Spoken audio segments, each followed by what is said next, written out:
Hey guys, and welcome to the Fish Room. I'm Rachel O'Leary, and today you're going to get a bit of a twofer. We're going to look into my aquarium that houses a couple of groups of the native fish I picked up a few months ago.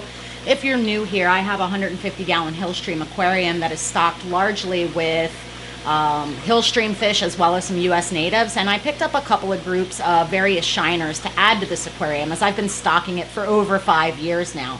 So today we're going to take a look at the shiners in that aquarium, talk a little bit about their care and needs, sort of a mini species spotlight, and then move them into the 150-gallon Hillstream Aquarium.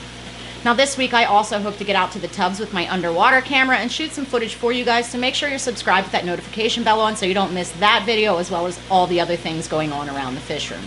So let's go take a look at the shiners and talk a little bit more about their needs, care, breeding, and then move them into the 150-gallon.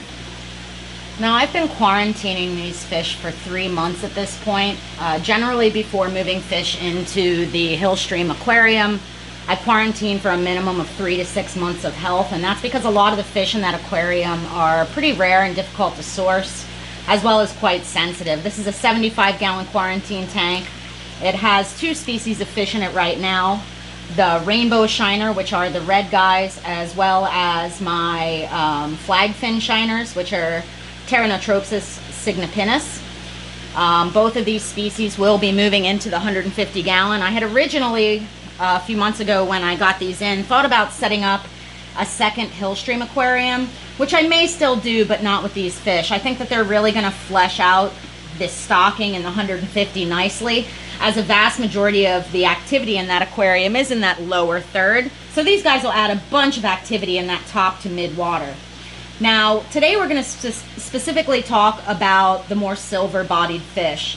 Again, the flagfin shiner. These are a really, really cool native species that are found from Florida to Louisiana, most often in drainage areas or creeks, small rivers with a lot of vegetation and a sandy, smooth substrate.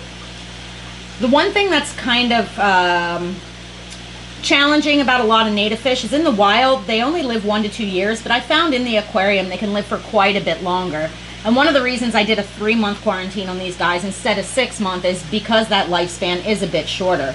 Now they're extremely breedable.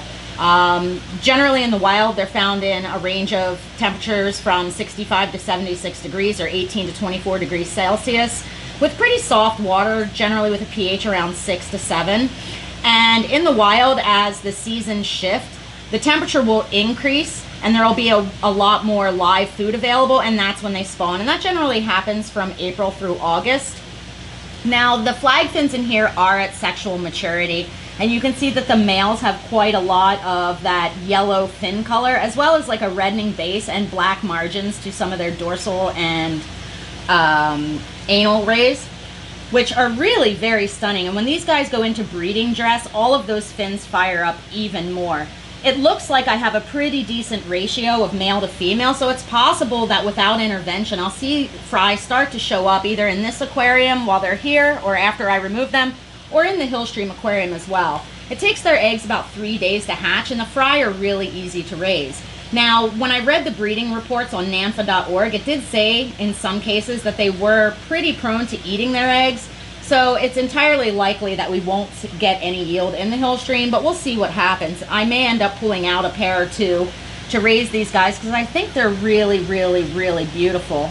You can see that their body condition is quite good, which is another reason that I think that they're ready to move into the Hillstream. Now the red guys, the rainbow shiners, are still on the smaller side, so I can't quite sex them yet. They'll get about twice this size, and when I move them into the Hillstream, you'll see what I mean. But they are just a really stunning, showy fish, and I think the addition of these 2 native species to my 150-gallon is going to create quite the visual impact and not upset the balance and ecology of that aquarium, as it's such a big volume with so few fish.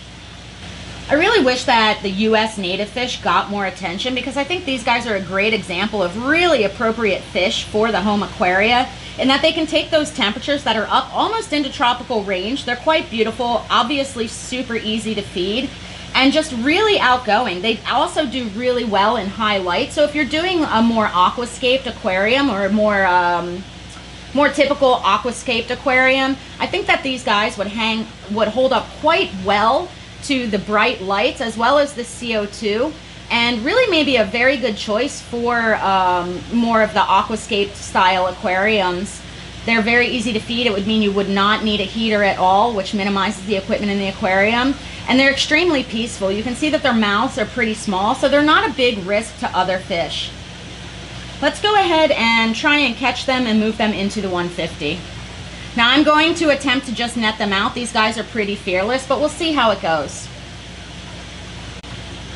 I've just grabbed a container of aquarium water, and I'll catch them as I can and put them into my specimen container.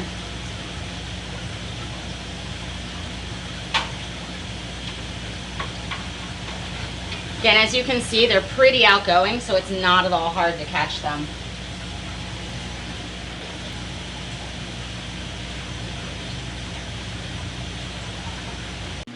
Now I just have their specimen container floating in this main aquarium. The parameters of this aquarium and the one that they're coming from are identical, but I'm just going to let them sit here for about 10 minutes and then release them into the aquarium. Now if you're new here, this is my 150-gallon Asian Hillstream Aquarium that does have some of those natives. It was the very first aquarium build on my channel. And this past year we moved it over here to a new stand. You can see there's quite a range of fish, including Flagfin Shiners, a ton of gobies, like these Rhinogobius species maze face, the Stiphodons above, a bunch of Daniochiathid or orange fin Danios, some white clouds, and a whole bunch of Hillstream loaches, as well as coolie loaches, silver coolies, and spiny loaches. This aquarium is maintained with weekly water changes at this point of about 40%. No fertilization, no CO2, and all of these plants are pretty easy keepers. We've got some narrowleaf java fern, a bunch of cryptocrines, some mosses, some physodens, anubias, bucephalandras, and some African water fern.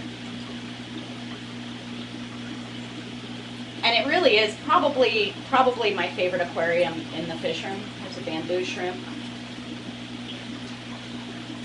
We don't often see the bamboo shrimp, but that guy's hanging out now.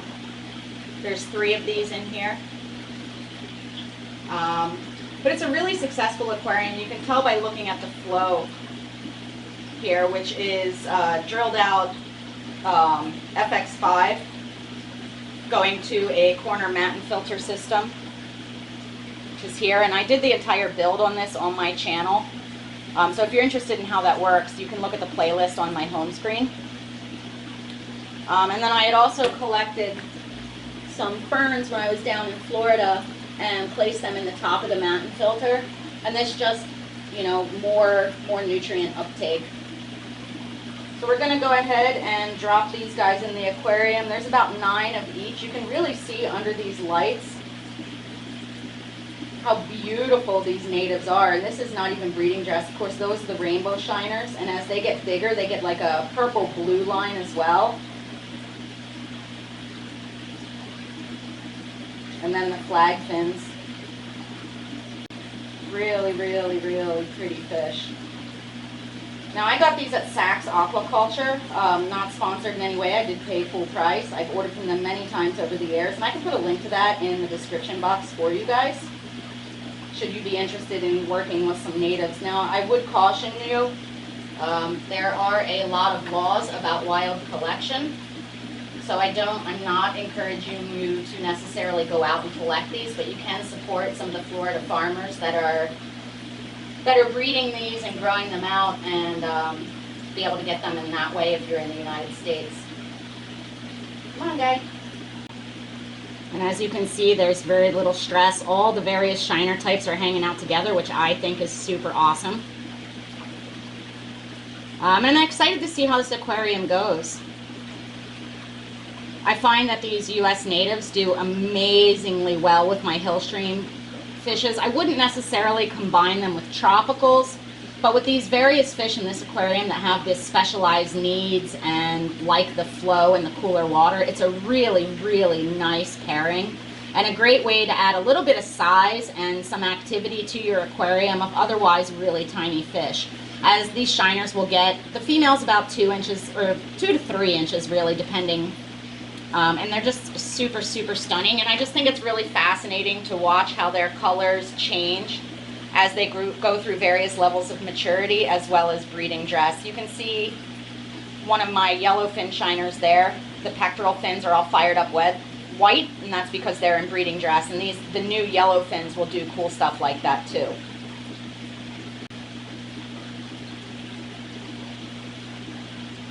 With the bright lights in this aquarium, it really brings out the coloration of all these fish really, really beautifully. So I'm going to go ahead and set the camera on a tripod and see if we can't get some glamour shots for you guys. As always, thanks for your continued support. Make sure you subscribe with that notification bell on and stay tuned for the next video.